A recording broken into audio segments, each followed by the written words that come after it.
결국 짧지 않은 기다림 끝에 반려견 훈련사 강영욱이 그의 아내와 함께 자신의 유튜브 채널에 그동안 자신을 둘러싼 의혹들에 대해 직접 해명하는 영상을 공개해 화제가 되고 있습니다. 강영욱은 지난 24일 오후 7시에 자신의 유튜브 채널 강영욱의 보듬TV에 아내이자 보듬컴퍼니 이사인 수잔 예희 엘더와 함께 출연했습니다. 영상에서 강영욱 부부는 CCTV와 사내 메신저 감시, 직원 체류 시간 교육센터 바닥 에폭시 공사, 화장실 이용 제한, 배변 봉투에 햄 통조림 명절 선물, 경찰견 레오 방치, 폭언과 퇴직금 미지급 등 지난 20일부터 제기되어 온 자신들에 대한 폭로에 대해 일일이 해명하는 시간을 가졌습니다. 우선 강영욱은 CCTV와 관련해 CCTV는 감시 용도가 아니었다. 사람들이 오가는 곳이라 용품을 가져갈 수 있고 훈련사들과 개가 있었던 곳이기 때문에 꼭 두어야 했다. 한두 분이 CCTV에 감시당하는 것 같다라고 계속 불만을 말했다. 사무실을 운영하다 CCTV를 달았기 때문에 직원들이 감시용 아니냐며 불만을 품었는데 감시 목적은 아니었다라고 해명했습니다. 또한 여성 직원이 옷 갈아입는 곳에 CCTV를 설치했다는 주장에 대해서는 현재 사무실이 있는 남양주 보듬이 아니고 옛날 잠원동 보듬 사무실이다.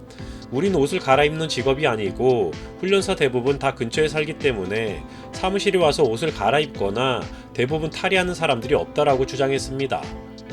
이와 더불어 아내인 수잔 이사는 사내 메신저 감시 의혹에 대해서 처음에 허락 없이 본 건 맞다라고 인정하며 업무 협업 프로그램인 네이버 웍스를 사용했는데 무료 서비스가 끝나 유료 서비스로 전환된 후 직원들 메시지 내용을 볼 수 있는 관리자 페이지가 생성된 걸 발견했다. 직원들 대화를 훔쳐보는 것 같아서 관두려 했는데 이제 막 태어난 6, 7개월짜리 아들에 대한 조롱은 참을 수 없었다. 아들과 슈퍼맨이 돌아왔다에 출연한 걸 두고 부부가 아들을 앞세워 돈을 번다고 욕하는 등의 내용이 있었다. 아들 욕을 보고 좀 눈이 뒤집혔던 것 같다. 4명의 직원이 이런 대화를 나눈 걸 확인했고 메시지를 훔쳐본 건 잘못이지만 짚고 넘어가야겠다고 생각했다. 며칠 지나 대면에서 이야기를 나눴다라고 자신들의 입장을 전했습니다. 또한 메신저를 감시해도 된다는 동의서를 직원들에게 받아냈다는 의혹에 대해서는 회사에서 쓰는 메신저에 감시 기능이 있으니까 개인적 이야기는 하지 말아달라. 휴대전화로 해달라는 게 동의서의 내용이었다라며 해당 동의서를 공개하기도 했습니다. 화장실 사용시간과 장소를 정했다는 것에 대해서는 회사의 화장실이 고장나면 쓸 수가 없다. 옆 회사와 자주 가던 식당이 부탁을 해서 볼일을 봤다. 바로 옆에 우리가 자주 가던 식당이었고 걸어서 3, 4분이었다. 화장실 시간을 통제했다는 건 말이 안 된다라며 강하게 부인했습니다.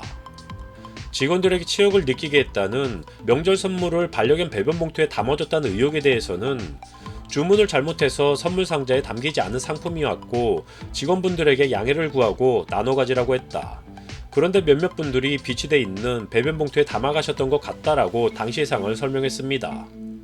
또한 많은 이들이 궁금해했던 경찰견 레오를 대소변이 범벅이 상태로 뜨거운 옥상에서 방치했다는 유튜브 댓글에 대해서는 직원들은 잘 모르시겠지만 저는 저녁 늦은 시간이나 아침 일찍 회사에 가 있는 일이 많다. 아침마다 레오를 돌봐주고 물로 닦아줬고 시간이 허락할 때마다 같이 시간을 보냈다. 하지만 상태가 너무 좋지 않아 안락사시켰고 출근했던 직원들이 같이 레오에게 잘 가라고 인사해주고 쓰다듬어 줬다라고 설명했으며 에폭시 보수공사로 인해 직원들의 건강을 해쳤다는 주장에 대해서는 나도 매일 출근했다라며 논란을 일축했습니다.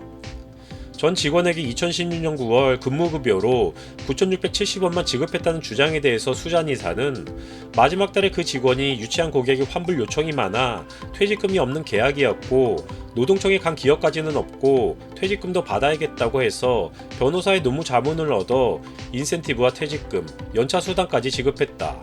정말 임금을 떼먹으려는 생각이었다면 그걸 왜 입금했겠나. 9,670원은 1만원에서 3.3%의 세금을 제한 금액이다라고 설명했습니다. 훈련비를 입금하지 않은 견주의 반려견에게 사료를 주지 않았다는 의혹에 대해서는 보듬컴퍼니는 위탁 서비스를 하지 않는다. 보호자가 자신의 개를 데리고 와서 교육하는 서비스지 위탁 서비스를 한 적이 없다. 우리 회사의 프로그램을 아예 모르는 분이 한 얘기인 것 같다라고 입장을 전했습니다.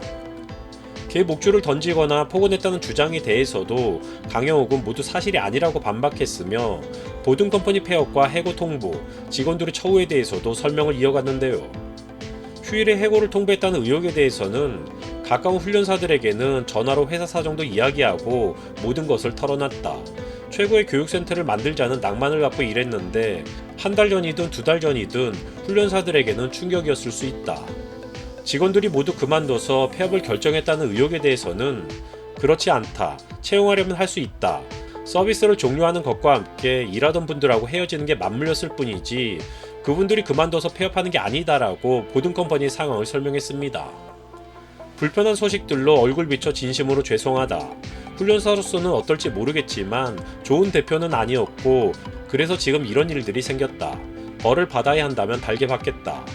많은 억측과 비방들이 있다. 제가 일했던 곳을 비방하는 분들께 부탁한다. 제발 멈춰달라.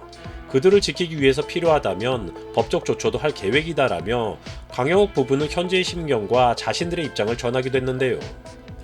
하지만 영상이 공개되자 강영욱 부부의 갑질 의혹을 제기한 일부 직원들은 다 반박 가능한 거짓말이다라며 강영욱 부부에 대한 비판을 이어갔습니다.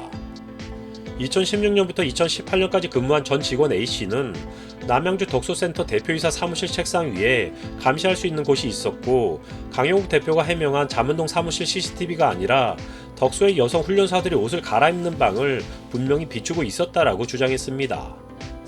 또한 강영욱 부부의 아들을 험담했기 때문에 메신저를 감시했다는 수잔 이사의 해명에 대해서는 대표님에 대해 안 좋은 말을 한 적은 있지만 아들을 욕한 적은 맹세컨대 단 한 번도 없다라고 설명했습니다. 이어 A씨는 강영욱이 직원들에게 숨도 쉬지 마라. 네가 숨 쉬는 것도 아깝다. 너는 벌레보다 못하다. 나가도 기어서 나가라 등의 폭언을 했다는 것에 대해 제가 쓰는 화법이 아니다. 저는 욕도 잘 하지 않는다라며 부인한 것과 관련해서 훈련사들을 다 잡고 강영욱이 한 번도 욕을 안 했냐라고 물어보면 안 했다고 대답하는 훈련사는 없을 것이다. 나는 아주 심한 욕설을 들었다.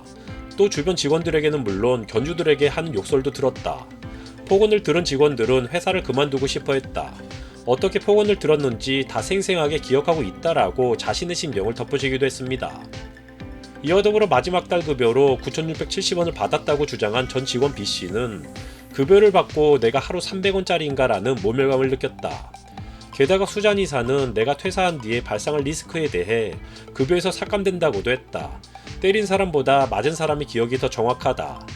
B씨는 강영욱 대표 부부의 갑질 의혹 폭로에 대해서 기업정보 플랫폼에 안 좋은 평가가 달려서 아직도 일하러 온 젊은 친구들을 훼손하고 있다는 마음에 결심했던 것뿐이다. 유튜브 채널을 통해 전한 직접 사과하고 싶다는 말 받겠다. 직접 사과받겠다라며 입장을 전하기도 했습니다. 짧지 않은 기다림 끝에 논란의 주인공 개통령 강영욱이 드디어 자신과 관련한 의혹들에 대한 해명문이자 입장문을 공개했습니다. 영상이 공개되자 그동안 숨죽이고 있던 그의 팬들은 믿고 있었다. 개통령이 절대 그럴 리 없지. 훈련사님 응원합니다라고 하는 등 앞다투어 그를 지지하는 목소리를 높이는가 하면 그동안 강영욱에 대한 의혹을 제기해오던 뉴스 채널 등에 대한 고소를 하라고 하는 등 또 다른 부채질을 하고 있기도 한 상황인데요. 하지만 강영욱의 영상이 공개된 후 곧이어 이를 재반박하는 제보자들의 추가 증언이 나오고 있어 강영욱 논란은 이제 새로운 국면에 접어든 상황으로 보여집니다. 현재 양측의 일방적인 주장만이 난무하고 있는 가운데 이미 강영욱 측이 회사까지 정리하고 있는 상황에서 그에게 제기된 논란들은 결국 이대로 흐지부지 될 가능성 또한 없지 않은 것 같아 보이기도 하는데요. 강영욱 측이든 제보자 측이든 억울한 만큼 한 발 더 내딛어 의혹을 해소하길 바라며 영상 마치겠습니다.